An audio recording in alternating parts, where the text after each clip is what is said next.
This is episode 114 of The Variety Artist. This is John Abrams, your host and that guy that interviews successful variety artists from around the world every single week. The last few weeks, I've been doing interviews on the how to do virtual shows to help us all through this COVID-19 crisis. I've had on Chris Michael, Robert Strong, and Michael Kent, all leaders in the virtual show arena. If you haven't heard one of them, go back and listen. Great info. Well, the world is slowly opening back up, and I think it's time to take a break and listen to something fun and inspirational. Get us ready for the next phase. So, for the next few weeks, we're going to relive some of my favorite interviews, some variety artist classics. The buzzwords for the next few weeks are going to be inspiration and fun. We're going to start with an interview I did in November of 2018. Enjoy the show. Prince Charles calls her absolute genius. Dame Judi Dench said charming and so very, very funny. Jeff McBride, I think I'm lost. Okay, take three. Here we go. Prince Charles calls her Prince who? Okay. Yeah, we only have like an hour. No, it's fine. I don't need to answer any questions. It's fine. You just. Yeah, no, I'll just do the intro and then we'll be done. All right, here we go. Okay, here we go again. This is John Abrams, and this is The Variety Artist, episode 36. Anybody that listens to this podcast on a regular basis knows that I'm a family entertainer, that I specialize in performing for schools and libraries. Well, it never fails. Every show that I do, some kid runs up to me and says, "Hey, mister, is magic real?" I have my stock answers, and then the kid runs off and tells his friends what I said. Well, this interview got me to thinking, is there real magic? Well, the answer just might be in this interview. Welcome to The Variety Artist, providing aspiring artists and entertainers with in-depth discussions from top performers from all over the world. So get ready to book some gigs, make some money, and have some fun with your host, John Abrams. Prince Charles calls her absolute genius. Dame Judi Dench said charming and so very, very funny. Jeff McBride calls her one of the brightest shining stars in magic. Beautiful visual magic with a comic twist, and best-selling author of her memoirs Spun into Gold, The Secret Life of a Female Magician. Variety artist, I give you the Diva of Magic, Romany. Yay!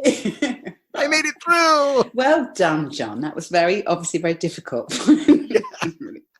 But I'm here. I got to tell you, even before we start the podcast, you are one of the nicest people to do business with. I was messaging you, and you would message me right back, and you had fun things to say. And you're talking about the movie The Star is Born and Bohemian Rhapsody, and you're just very friendly, and I appreciate that. It's also called procrastination. So I was meant to be like packing for my gig on Sunday, and so instead of that, I was on Facebook talking to you. Oh, that's what it was. So a little extra typing procrastinates just a little bit. Yeah, I learned to type when I was 18 before, the internet.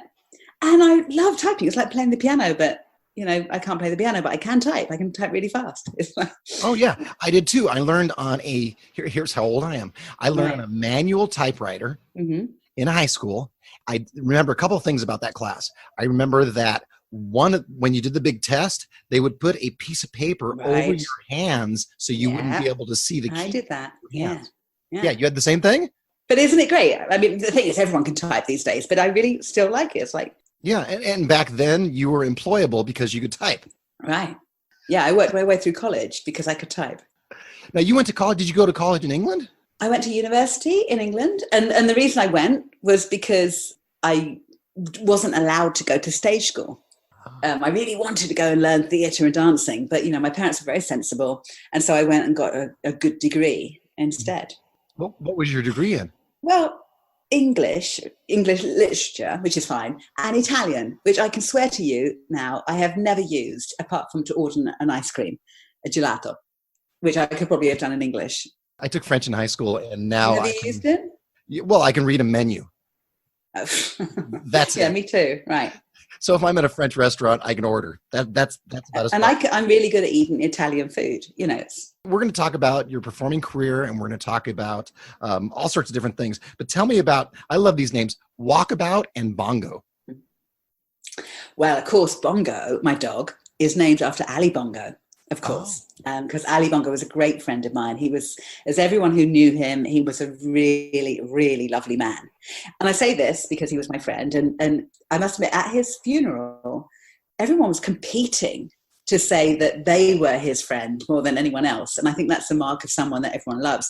Yeah. But you know what? When I first met Ali, I was not impressed. And the reason was, this was at the Magic Circle when I first started, because I had all these big ideas, which came to nothing because I didn't know anything about magic. Yeah. So I just had lots of theatrical ideas. So I'd say, well, I want to disappear in the middle of the stage.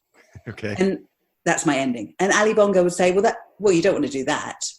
And now you can imagine this petulant, almost going back to being 5 years old and stamping my feet. Because, yes, I did want to do that. And he said, no, you don't want to do that because you won't get any applause. That's right. People will walk out of the theater and they'll be like, oh, she's gone. Where was she? Yeah. But then I got to know him, and then I realized actually he knew a lot more than I did. And then I got to really like him. Oh, good. So that's why the dog was called Bongo. And the man is called Walkabout because he, like you, is called John. Uh-huh. It is not possible for Romany Diva of Magic to have a boyfriend, husband, whatever, called John, because it's just, no offense, it's really boring, right? So when I met him, he didn't have a job because he'd been a Buddhist monk, and he'd come out of being a Buddhist monk, and he didn't have a job. So me and my friends called him John Man of Leisure. So, okay. But then when we got Bongo, he decided to be a dog walker. So then we called him Walkabout. Oh, so they are intertwined. Right, yeah, they are, yeah. It was him that said, shall we get a dog? And again, people that have read the book will know that the reason why we got a dog was that I was out in Dubai doing 90 shows. Oh, wow. And John was a new relationship, and I'd taken him out to Dubai, and I was hoping that he could be my stooge or my stage manager, or at least I could stick a sword in him or something. On stage, not off. Either, I don't care. And he found the whole thing boring. Oh. There's the whole, doing 2 shows a day, hanging around. Yeah. And so I realized that I couldn't have him and a career traveling around the world. And I wanted him. So I said that I would only go away for 2 weeks at a time.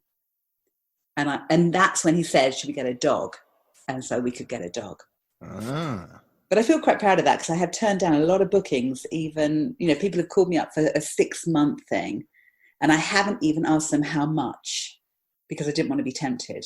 Yeah, I've done the same thing. My kids just recently moved out of the house. My second one just recently moved out of the house. And I did all gigs all in Southern California for 20 years. And now they both moved out. I've started touring. I started doing California, and now I'll move into the other states and hopefully around the world. That's the idea. It's funny because I've just been doing the audiobook today, and the chapter I've been doing is this actual chapter, which is probably why it's in my mind. And the title is, You Can Have Anything You Want, but You Can't Have Everything. Right? Because the world these days says, you can have everything, but I think you can have anything, but maybe not everything. Mm-hmm. Maybe you have to make some sacrifices for the things you really want. Let's talk about that a little bit. I was doing some research on you, and some of the articles you've written are about manifestation and positive thinking, and you can become anything you want to be. So let's talk more about manifestation. I think magicians, what we're doing is making an example of manifestation. We're saying, look, I make this appear and book it happens. So, we're pretending that we can do it to remind people that they can make things happen that they want to happen. So in 2006, I read The Secret, and then I discovered I went into research in the law of attraction, and this whole thing about the story that you tell attracts things to you. Now, before I learned this, I had been saying magic is difficult, gigs are hard to come by, making money out of magic is hard, and I never practice, which was all true for me. And I've been saying this for like 15 years. And then no wonder that was what was happening. And then I read all these books and I was like, whoa. So I started changing the story. I started saying, with a gritting my teeth. I love practicing, and my show is really coming together. My friends would look at me really puzzled because this was not the Romany they knew. They'd been listening to me moaning about never practicing. And then I started getting up early and writing down a list of everything that I wanted to manifest. Nice. And now I'm living it. 10, 15 years ago, I wrote down that I wanted to live in a beautiful house with a theatre, that I wanted a Diva mobile, which is basically a VW camper van, and that I wanted a loving partner and a beautiful act that made people smile and brought joy to people's hearts. Ironically, I didn't know about the dog, but I think that was a bonus that I got. And slowly, well, quite quickly, actually, all that fell into place. And I still do it every morning. I'm a great believer. And people like Tony Robbins and all these big, maybe self-help gurus, he has this thing called, which is hard to say, 3 to thrive, which is basically you take 3 things and every day you focus 5 minutes on them. The biggest thing that changed my life was acting as if. So rather than acting as if you can't have it, you summon up the feelings of having it already. So when I'm going running, which I don't really like, and I'm running along, instead of going, oh God, I'm running, I think, Oprah's assistant has just rang me up to see whether I could come into her studio to talk about the book. And I can run for half an hour without noticing that I'm running. Yeah. Thinking, what am I going to wear? It's going to be great to fly business class for the first time. And, you have this thing in your imagination, and then I found it comes into your life, which may sound woo-woo, but I think if you don't believe in magic, what are you doing as a magician? No, it doesn't sound woo-woo to me, only because I have experienced it myself. Before I started doing magic, I did bookkeeping for small businesses, as strange as and as far of a leap as that sounds. And when I started doing magic, I said, this is what I do for a living. And that was my mantra. This is what I do. I'm a professional magician. This is what I do for a living, even though I had just started out. And sure enough, within 6 months or a year, I was completely doing it for a living. Right. And the second thing that I manifested, which goes along with exactly what you're saying, we were living in a house that was less than desirable, let's say. And I made a list of all these different things that I wanted my house to be, including a cul-de-sac. And there was a bar. When I was a kid, I had a bar between the kitchen and the living room.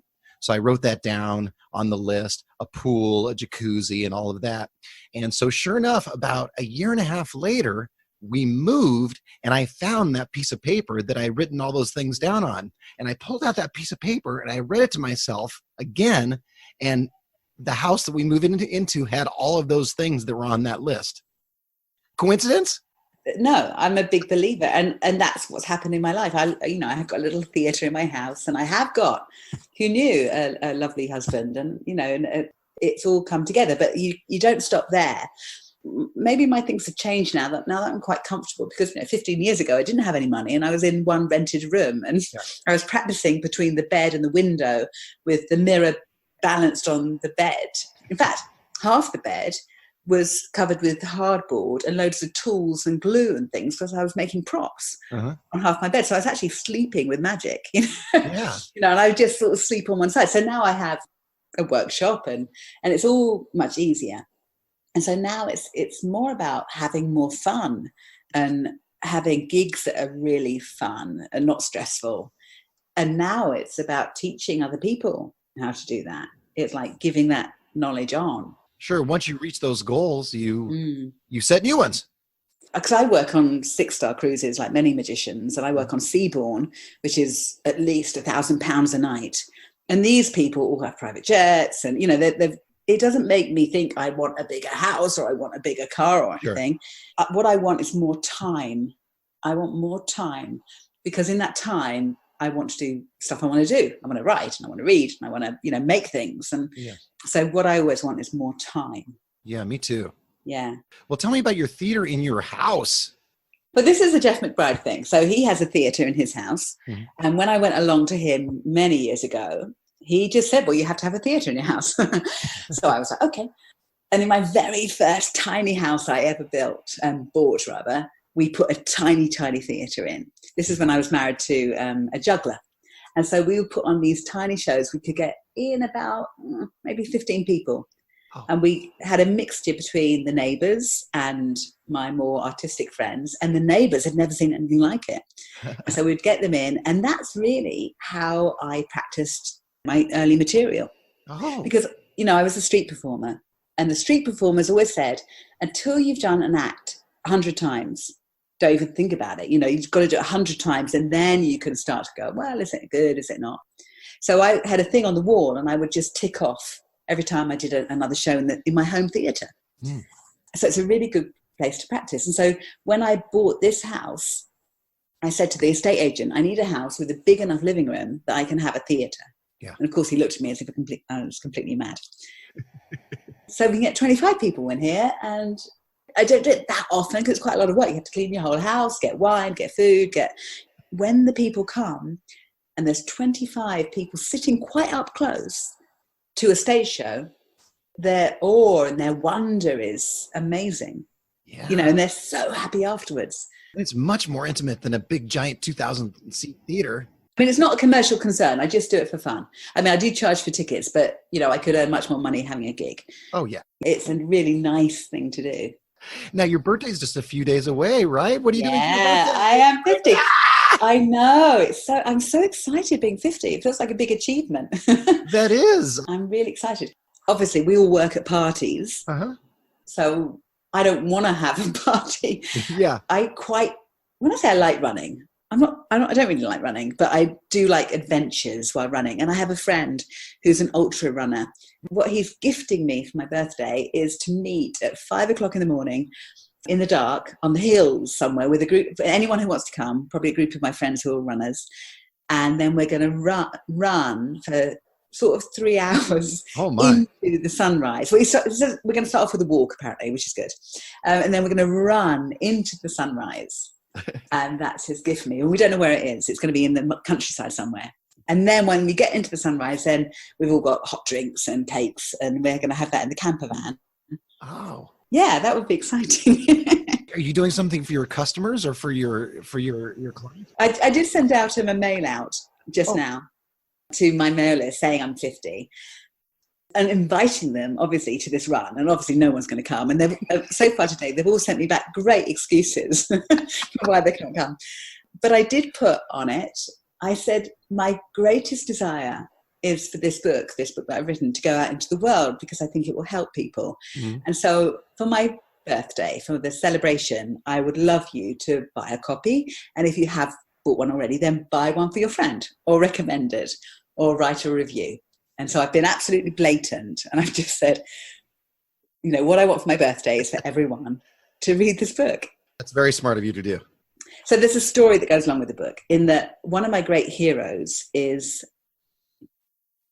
Elizabeth Gilbert. Sure. Now, Elizabeth Gilbert is the author of Eat, Pray, Love, but she's written a book that I highly recommend to everybody called Big Magic. Yep. There's no tricks in it. It's not about magic as we know it.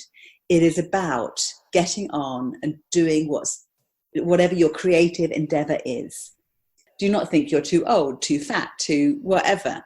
Just get on and do it because the world needs that gift that only you has got. And it was her book that made me write mine. Oh.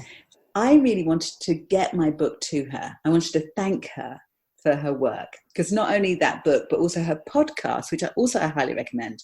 They're called Magic Lessons, and they're free on iTunes.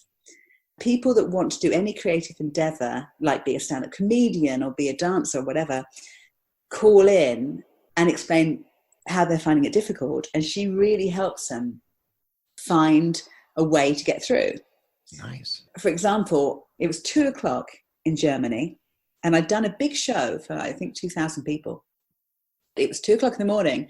I was having one of those mornings where I just felt, what was the point? I don't mean in life. I mean, artistically, I felt as if I hadn't really done what I wanted to do. And I listened to her podcast, and she gave me the encouragement. So there I am. I want to get the book to Liz. But when I go to give her the book at a workshop, wearing a golden catsuit and clutching 30 gold balloons with my book in the other hand. Why did you have balloons in your hand? The book is called Spun into Gold. Okay. I thought it would be really cool. So this is typical Romany. It wasn't really cool, but I thought it would be really cool. This is what's got me into such trouble in my life. Good ideas that weren't. So I thought it'd be really good if I wore a gold catsuit and blew up 30 golden balloons, because then I thought I'd walk in and she couldn't miss me because I'd have these golden balloons.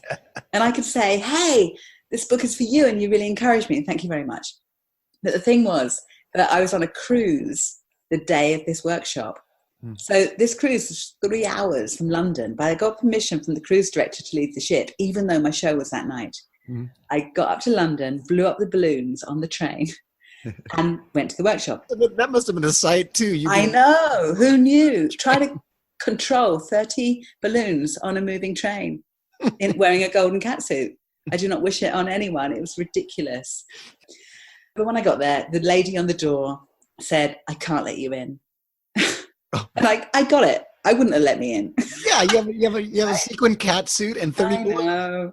Right. So she said, you're going to have to leave the book and the balloons there. And she pointed to the floor where it was all dusty and dirty. And there was my book all wrapped up with gold ribbons and the balloons. But then I showed her my pass, which was like £100 to get into this workshop. Oh. So I went in and there's my idol, Elizabeth Gilbert, standing in front of 400 people, all very serious. Yeah. I stood right at the back and I felt really, really sad. But then she said, listen, everybody, if you want to achieve anything, you have to have persistence. You have to persist. And my heart started to beat. And she said, I want you all to get out your notebooks and to write a letter to yourself about what it is that you must persist with, whether it's art or a book or your magic or whatever. You're thinking to yourself, is she speaking to me? Right? My heart was beating out my chest. Now, I had another book in my bag that wasn't signed, wasn't wrapped up, nothing, but it was just a book, my book.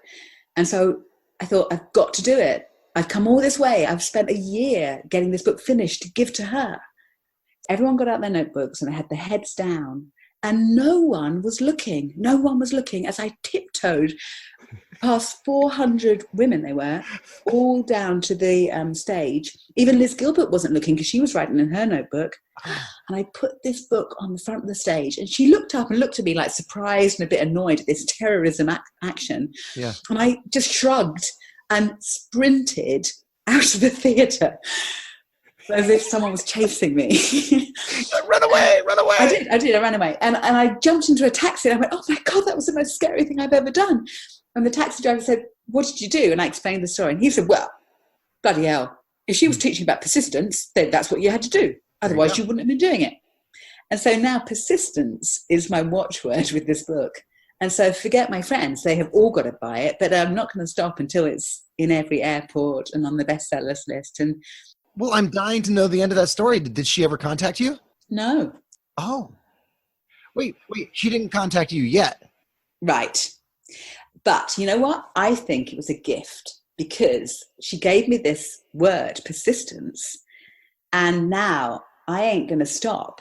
I've dedicated this book to her and Oprah and a few other people like Pink and Marie Forleo, who are big heroes of mine. So I'm not going to stop until I'm sitting on Oprah and she calls in Liz Gilbert and someone else brings in 30 golden balloons. Oh, yeah. And I give her the golden balloons and I've still got the spare copy of the book that I have for her wrapped up in my wishing box. Uh-huh. And my wishing box has a sign on the top saying, everything inside this box is. We're magicians, right? Yeah. Right. So if magicians can't make magic happen, then who can? Right. Right. When you were writing the book, did you have any idea that this was going to happen? No. Basically, how it happened was that I'd given the book up. I'd written the book in 4 months, bam. And I didn't practice. Basically, what happened was I was talking to my life coach and I was moaning about practicing the Chinese sticks. Okay.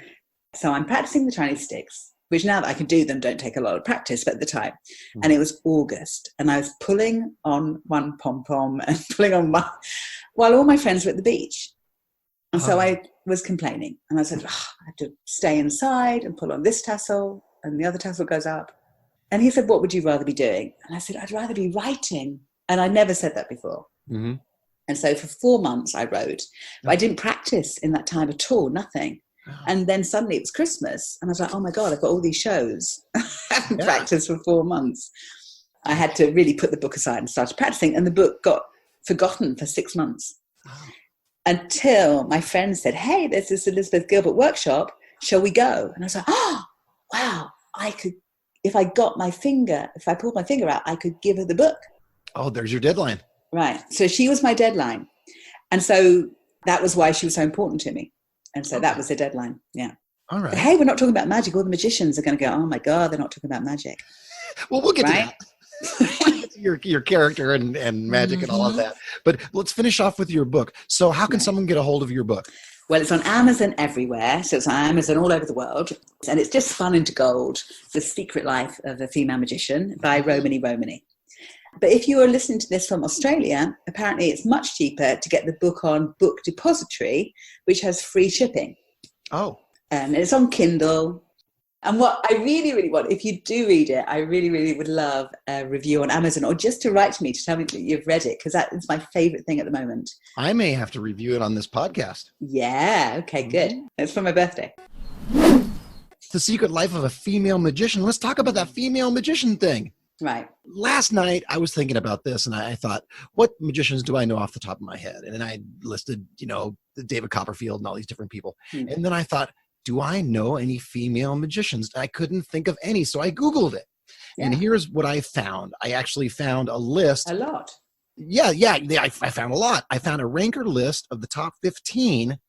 Ironically, and it kind of made me a little bit angry, the third one, the Pendragons, is a husband and wife team. It's not even a specifically female magician. And Jonathan, lovely as he is not a woman, definitely. Not that I know of. I have no personal knowledge, but I know he's a friend of mine. So we know he's definitely not a woman. Yeah. Well, but then the fifth one was really interesting because the ranked fifth is called the Magic Babe Ning. All right, but she's really good. She is great. That's Ning the Magic Babe or something. Yeah, I have no doubt that she's terrific, but we don't say David the Beefcake Copperfield. We don't say that. That's not what we call him.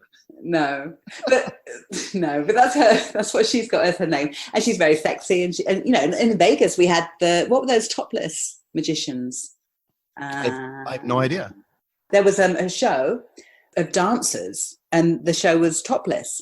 Oh, they were doing great magic because, of course, they were highly trained theatrical professionals, so they did it really well. Oh yeah. Yeah, so actually you forgot after a while that they were topless. They were all quite flat-chested as well because they were all very thin. I watched the show and I was really impressed because they're professional dancers who tend to perform really well. I think I might have seen that Google, the 15 rankings. I don't think I'm even on it, am I? Well, not yet. And so I sort of thought, what do they know? But actually there's lots of female magicians. It's just that for some reason or another, we're not highly publicized. I mean, I know loads. We've got Luna Shimada, we've got Lisa Menon, we've got Jen Kramer, who's got her own show in Las Vegas. Now let's talk about your performing career. And I watched some of your videos, and you're fun and funny. I call you unashamedly flirtatious. Yes. I didn't mean to be. It is a character. As I think I said to you when I was explaining some things I was doing the day, which is probably getting diesel for my van or getting the shopping or something, I sort of consider Romany the roadie of the Romany Diva of Magic. Oh, yeah. It's almost like a different person. A bit like Jeff Hobson. He's got this wonderful character on stage. And if you talk to Jeff Hobson off stage, he's really quiet. Right. I'm like that with the Diva of Magic. I'm not flirtatious in real life, but the Diva of Magic, goodness me, she can't keep her hands off people, men or women. She is really affectionate to everybody. Men are intoxicated by her. Actually, I was at the castle only in June, and obviously I was getting 2 men up every night. And one thing I learned, because there was obviously lots of good-looking young men in the castle, and I got them up, and I thought, you know what? Older men are much funnier, really much funnier, because it's not so much about them. The younger men are more self-conscious and more acting. Oh, yeah. And the older men are settled into themselves and are easier to play with. Ah. it's even funny. So on the cruise ships, obviously, lots of the men are older. And so it's so nice to get maybe an older man, you know, with a good belly and probably no hair. And the Diva of Magic thinks they're fantastic. Yeah. You know, she's like, oh, I'm gorgeous. Mm. And they feel wonderful about themselves. Yeah, but it's all real. You know, she just is like, oh, goodness me. Yeah, she's... I don't know where that comes from. How did you come up with that character? Was that character organically created, or did you? So I spent 20 years really trying hard to do technical magic. When I say technical magic, I'm not even talking like great technical magic. I'm just talking a bit of magic. Mm-hmm. It took me forever. But the character was there before I even started. So lots of people say, oh, you've got a great character. Whatever you could do in that character, you can, you know, it's easy for you. And I was like, yeah, it is true. The character was easy. What she says just comes through. Ad-libbing is just easy, and the comedy is just easy. Right. Yeah, so I'm sort of the opposite to many magicians, because they seem to be very good at magic. They practiced and they were very good at magic, and maybe they didn't have a character, or they didn't have a script, or they didn't have things to say. But I was the opposite. There are kind of two schools of thought. One is being technically amazing, and the other is having a wonderful character. And some do both. David Williamson does both, doesn't he? He's super funny, super great, and he's got the chops. Hal Myers. Exactly. Does both. Paul Romhani, David Copperfield, lots of, you know, basically all the greats have both.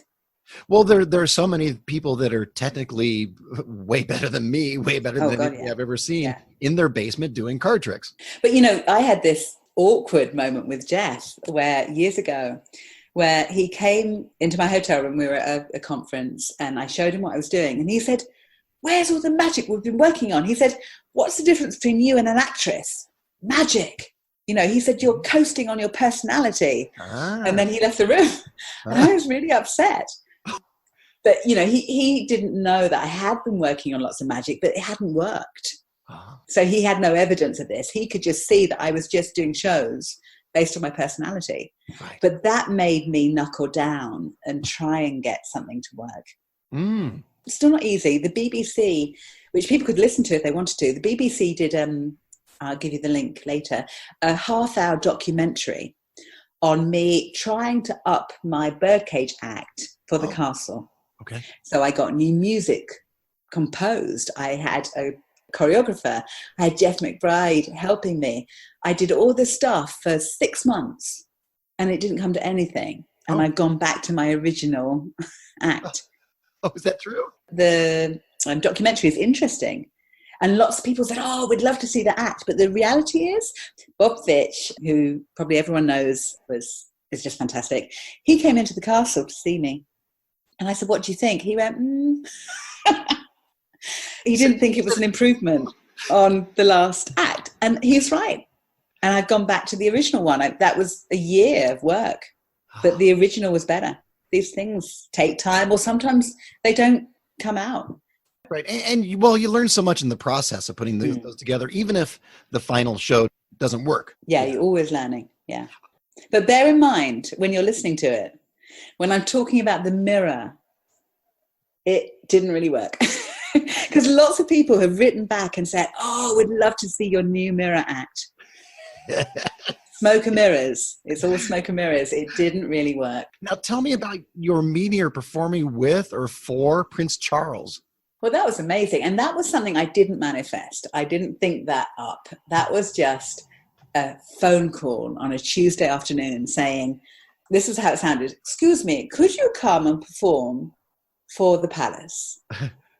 And I was like, what palace? Yeah, which palace? Which palace and who for? And he said, Prince Charles and his friends.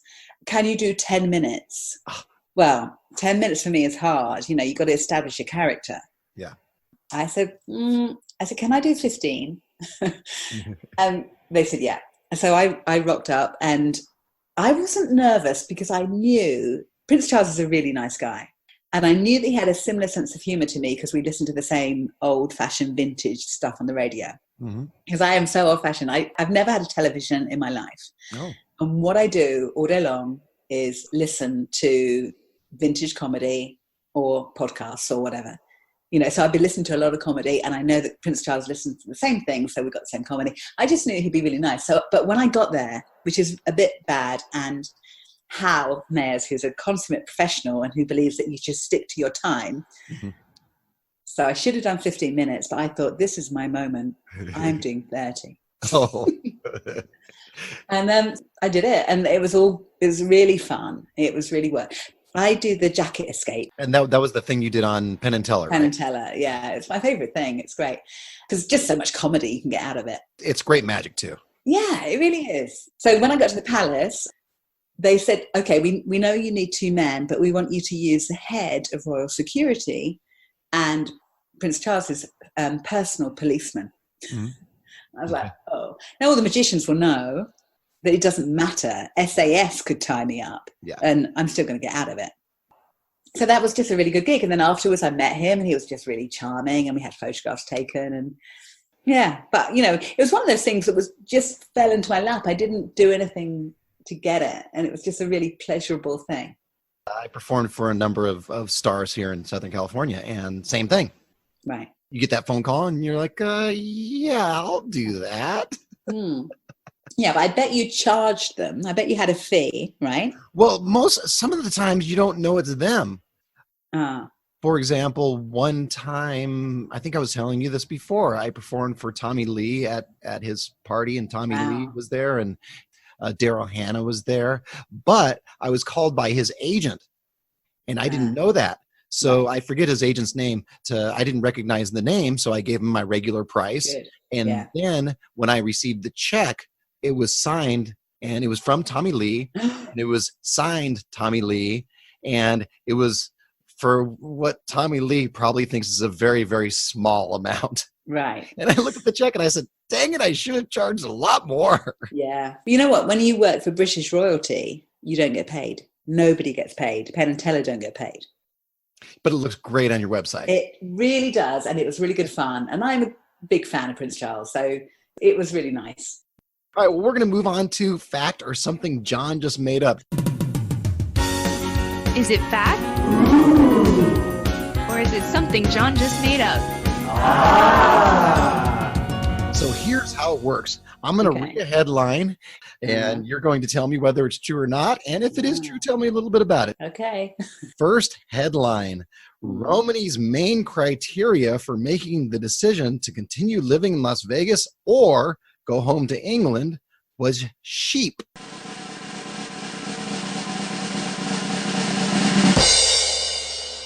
That is totally true. Oh, totally true.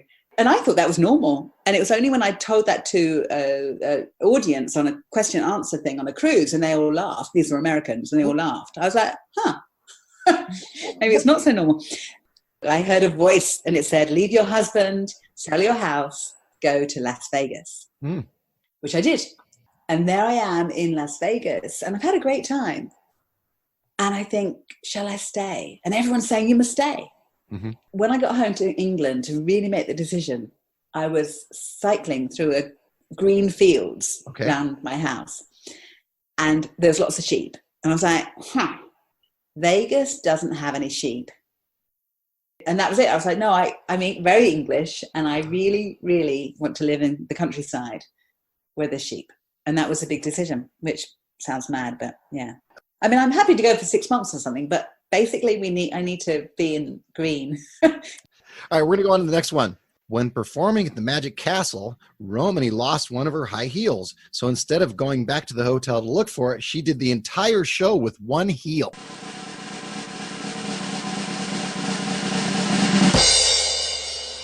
That's not true. That's not true. That's news to me. That'd be quite a show, huh? Right. But you know what? I have, there was one awful gig where I did show up without any shoes. Oh. And I had to do the show in my tights. And it was outside as well. And I remember, by the end of it, I had holes in the bases of my tights because it was quite rough ground. It's really hard to be the Diva of Magic with no shoes. Next one. Romany is a well-known ultra runner.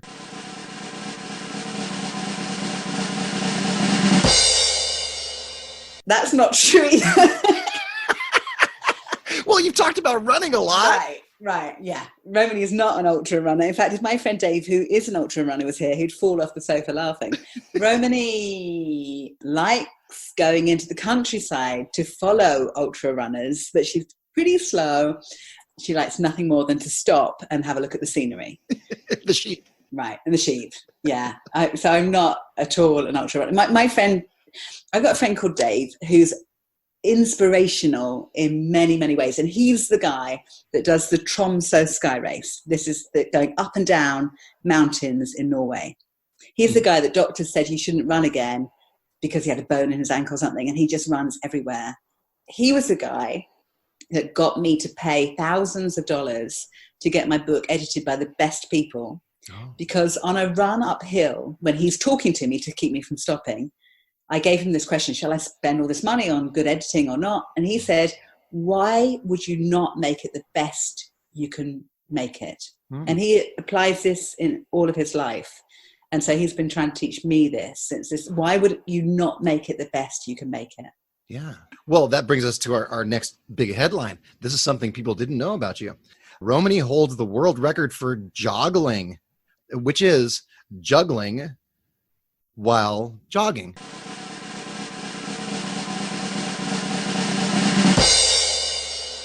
No, that's not true either. No. I used to be a juggler, so I learned juggling at university. Did you know that? No, I didn't know that. When I was at university, I wanted to be a ballerina. That wasn't going to happen. I wanted to be a dancer. That didn't happen. I wanted to be an actress. That didn't happen. So at university, I joined the Circus Society, and I learned to juggle. And I thought this was amazing. And that's what I became, first of all. And then I married a juggler. Oh. And so we toured the world with a street performing show, which was fire juggling and whip cracking. And so we did that for years. So, but I've never really juggled while juggling, no. Joggled. Yeah, I don't think I can even juggle anymore because I haven't done it for years. A friend of mine, Micah Cover, actually does joggling. He does 5Ks and 10Ks, and he actually does joggling. He juggles the whole time, and he gets a lot of news coverage doing it. That was fact. Or something John just made up. All right, we're going to move on to our fan questions. You have a singular, interesting fan question, and it is from Hal Myers, which we both know, aka Damien. Hal asks, do you ever feel you get treated differently than your male counterparts at events where you and other magi magicians are performing?